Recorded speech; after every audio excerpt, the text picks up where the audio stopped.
இன்றைக்கி ஒரு 2 கொஷினுக்கு ஆன்சர் பண்ண போகிறேன். லாஸ்ட் வீடியோவில் வந்து ரிப்பீட்டடாக ஒரு 4-5 சப்ஸ்கிரைபர்ஸ் வந்து கேட்டுட்டாங்க. என்னென்னா நீங்கள் என்ன பிராண்ட் ரைஸ் யூஸ் பண்ணுறீங்க? இதுதான் நான் யூஸ் பண்ணுற பிராண்டெல்லாம் என்னென்னு எனக்கு தெரியலங்க. அரிசி வந்து நான் எப்படின்னா, நானும் ஒரு பைத்தியக்காரி. எப்போ காலி ஆகுதோ அப்போ சொல்வேன். 10 கிலோ பை வாங்கிட்டு வந்து தருவாங்க, ஜனனி பிராண்ட் அப்படின்னு சொல்லிட்டு. அது வந்து அரிசி கடையில் இங்கே வாங்குவோம். அதுவும் சேம் அரிசி இது மாதிரி தான் இருக்கும் அப்படின்னு நினைக்கிறேன். அப்படி இல்லாட்டி காலி ஆயிடுச்சுன்னா காலையில் வந்து போய் கேட்பேன், அரிசி வாங்கிட்டு வாங்க, காலி ஆயிடுச்சு அரிசி இல்லை அப்படின்னு சொல்லிட்டு. அப்போ லோக்கல் கடையில் ஏதாவது கடையில் போயிட்டு 1 கிலோ 2 கிலோ வாங்கிட்டு வந்து தருவாங்க. அதை இந்த டப்பாவில் கொட்டி வச்சு அதை யூஸ் பண்ணுவேன். சரி, ஃபஸ்ட் டைம் தான் இப்படி பண்ணுறேன், நெக்ஸ்ட் டைம் அது சீக்கிரம் சொல்லுவேனா அப்படின்னா அதுதான் கேள்விக்குறி. மறுபடியும் இதே வேலையை தான் பார்ப்பேன். ஸோ 10 கிலோ பை வாங்கினா ஜனனி பிராண்ட், அதுவுமே இதே மாதிரி குவாலிட்டி தான் இருக்கும். இது என்ன பிராண்டுன்னு எனக்கு தெரியல. காலையில் எழுந்து சாப்பாடுக்கு வச்சுட்டு அதுக்கப்புறம் தயிர் சாதமும் உருளைக்கிழங்கு தான் செய்ய போகிறேன் அப்படின்னு சொல்லியிருந்தேன். உடம்பு சரியில்லை அப்படின்னு சொல்லியிருந்தேன் இல்லையா. என்ன அப்படின்னா, ஆக்சுவலாக எனக்கு வந்து ஹார்மோனல் இம்பேலன்ஸ். எல்லாருமே ஒரு 2-3 டாக்டர்கிட்ட கன்சல்ட் பண்ணிட்டேன். போனோன்னே என்ன கேட்குறாங்கன்னா, என்ன வயசு அப்படின்னு கேட்குறாங்களா. என் ஏஜ் சொன்னே ஹார்மோனல் இம்பேலன்ஸ். இதில் வந்து இந்த ஏஜில் வந்து இது வந்து நார்மல் ஃபேக்ட்டு தான் அப்படின்னு. எனக்கு ஒரு 2-3 மந்த்ஸ் வந்து பீரியட்ஸ் வரல. அதுக்கப்புறம் இப்போ வந்துச்சு. இப்போ நான் ஜான்வரி 12 அப்போது வந்துச்சு. ஸ்டில் எனக்கு வந்து ப்ளீடிங்ஸ் இருக்குது. அது எப்படின்னா கிளாட்ஸாக இத்தனை நாள் நானே ஏற்கனவே ஒரு அனிமியா பேஷண்ட்டு. என்னென்னமோ பண்ணி ஒரு 2-3 ஆப்ரேஷன் நடந்ததுனால ஃபுல்லாக அனிமிக்கு என்னென்னமோ பண்ணி இப்போ தான் ஒரு 10 பாயிண்ட்டுக்கு ப்ளட்டு இன்க்ரீஸ் பண்ணி வச்சுருந்தேன். இது வந்து இந்த ஒரு 20 டேஸ்க்கு மேலே ப்ளீட் இருக்கிறதுனால அது அப்படியே ப்ளட்டு குறைஞ்சிருச்சு. ரொம்ப டயர்டு, ரொம்பவே டயர்டாக ஃபீல் ஆகிடுச்சு. ஒன்றுமே முடியல அப்படின்ற ஒரு சிச்சுவேஷன்.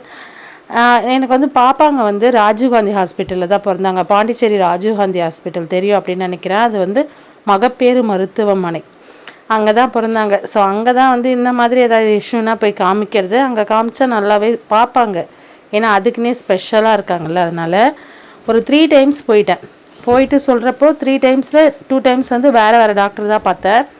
போனோன்னே என்னம்மா இஷ்யூ, இதுதான் இஷ்யூ. என்ன ஏஜ் 32. ஓ, அப்போ இது நார்மல் இது அப்படின்னு சொல்லிட்டு ப்ளீடிங் ஸ்டாப் ஆகிறதுக்கு ஒரு டேப்லெட் கொடுத்தாங்க. ஸ்டில் அது போடுற மாதிரி இருந்தாலும் சரியாகலை. இன்னும் கொஞ்சம் சிவியராக ஆயிடுச்சுன்னா அனிமிக் இன்னும் அதிகமாகிட்டு சுத்தமாக ரத்தம் இருக்காது அப்படின்னு சொல்லிட்டு வேறு ஆப்ஷனே இல்லை. இங்கே ஒரு கைனகாலஜிஸ்ட் ப்ரைவேட்டாக பார்ப்பாங்க, விஜயலட்சுமி அப்படின்னு. பாப்பா அங்கே கன்சீவ் ஆனதை கன்ஃபார்ம் பண்ணதுலேருந்து ஸ்கேனுக்கெலாம் வந்து அவங்கக்கிட்ட தான் காமிப்போம் 2 பசங்களுக்குமே. ஆனால் என்னென்னா அவங்க கொஞ்சம் காஸ்ட்லி, கொஞ்சம் இல்லை ரொம்பவே காஸ்ட்லி. அவங்கக்கிட்ட போனோன்னா சாலிடாக 1500, மினிமம் 1500. ஸ்கேன்லாம் எதுவும் இல்லைன்னா அப்படி ஆகும். தலைவர் ரொம்ப நாளாக அங்கே கூப்பிட்டுட்ருக்காரு. நான் சரி, நமக்கு தான் இங்கே ஒரு பெரிய ஹாஸ்பிட்டல் இருக்கே, எதுக்கு வேஸ்ட்டாக போய் செலவு பண்ணணும் அப்படின்றதுக்காக தள்ளி போட்டுகிட்டே போயிருந்தேன். ஆனால் நம்ம பாடி வந்து அதுக்கு ஒத்துழைக்கலை. இருக்க ரொம்ப ஒரு மாதிரி ஆகிட்டேன்னா, அதனால் இதுக்கு மேலே தள்ளி போட்டால் பெருசாக ஏதாவது கூட்டி வச்சிடாத. 2000-3000 செலவு பண்ணுறதுக்கு நான் ரெடி தான். 20,000-30,000 செலவு வச்சிடாத தாயே, தயவு செஞ்சு வா அப்படின்னு தலை மேலே தட்டி இழுத்துட்டு போவாத குறையாக தான் இழுத்துட்டு போயிருந்தார்.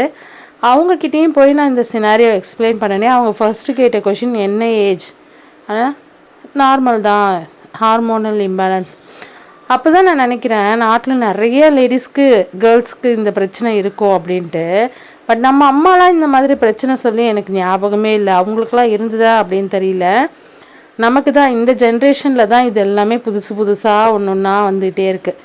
உங்களுக்கு யாருக்காவது இந்த மாதிரி ப்ராப்ளம் இருக்குது, நீங்கள் அதை கிராஸ் பண்ணீங்க, நீங்கள் என்ன மாதிரி ரெமிடி வந்து எடுத்துக்கிட்டீங்க, உங்களுக்கு எவ்வளோ நாளில் அது ஸ்டாப் ஆச்சு, அப்புறம் இந்த ஏஜில் உங்களுக்கு அப்படி இருந்துச்சா அப்படின்றத மறக்காமல் கமெண்ட் பண்ணுங்கள். நான் எல்லாத்தையும் உங்ககிட்ட ஃபேமிலி மாதிரி தான் ஷேர் பண்ணுறேன். இதையுமே என் ஃபேமிலியாக நினச்சி தான் ஷேர் பண்ணுறேன். யாருக்காவது டிஸ்கஸ்டிங்காக இருக்குது அப்படின்னா பார்க்காதீங்க, கேட்காதீங்க. அதை பற்றி வந்து கீழே கமெண்ட் பண்ணாதீங்க. ஏன்னா அதில் டிஸ்கஸ்டிங்காக ஃபீல் பண்ணுறதுக்கு எதுவுமே இல்லை. உங்கள் வீட்லேயும் லேடிஸ் இருக்காங்க, எல்லா வீட்லேயும் லேடிஸ் இருக்காங்க.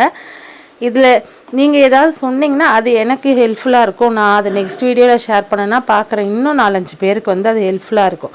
அந்த ஒரே ரீசன் தான் நான் இந்த இடத்துல வந்து இந்த இஷ்யூவை ஷேர் பண்ணுறதுக்கு. அதுவும் இத்தனை நாளாக நான் உடம்பு சரியில்லை ஸ்கேனுக்கு போனேன்னு வெறுமனே தான் சொல்லிட்டு இருந்தேன். சரி, அட்லீஸ்ட் உங்ககிட்ட ஷேர் பண்ணால் ஏதாச்சும் கிடைக்குமா அப்படின்ற ஒரு இதில் தான் இங்கே ஷேர் பண்ணியிருக்கேன். அவ்வளோதான். இதுதான் வந்து இஷ்யூ. ஓகே, நம்ம வீடியோவுக்கு வரலாம். நேற்று வந்து அந்த சாதம் நேற்றுமே நல்லா தான் வந்துருந்தது. தயிர் சாதத்துக்கு நான் வீட்டில் வந்து தயிர் உரைக்குத்தலை, ஏன்னா குளிர்காலமாக இருக்குது, தயிர் யூஸ் பண்ண வேண்டாம்னு சொல்லிட்டு கொஞ்சம் அதை ஸ்டாப் பண்ணி வச்சுருந்தேன். ஆனால் இப்போது வந்து உடம்பு முடியாதப்போ நமக்கு கை கொடுக்கறது பெருசாக தயிர் சாதம் தான். அப்புறம் இன்னொரு விஷயம் என்னென்னா, எனக்கு வீசிங் வந்து ரொம்ப அதிகமாகிடுச்சு. ஒரு பக்கம் இது, இன்னொரு பக்கம் வீசிங், ரெண்டுத்தையுமே என்னால் பேரலாக மேனேஜ் பண்ண முடியல. அந்த டைமில் தான் ரொம்ப வீக்காக ஃபீல் பண்ணிட்டேன்.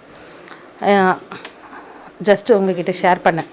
பசங்களுக்கு சாப்பாடெல்லாம் கொடுத்துட்டு நானுமே தோசையும் உருளைக்கிழங்கும் வச்சு சாப்பிட்டுட்டு வேலையை ஸ்டார்ட் பண்ண ஆரம்பிச்சிட்டேன். ஒர்க் ஃப்ரம் ஹோமில் இருக்கிறதுனால படுத்து எழுந்து உட்காந்து அப்படி நெளிஞ்சி அப்படி தான் வேலை போயிட்டுருக்கோம்.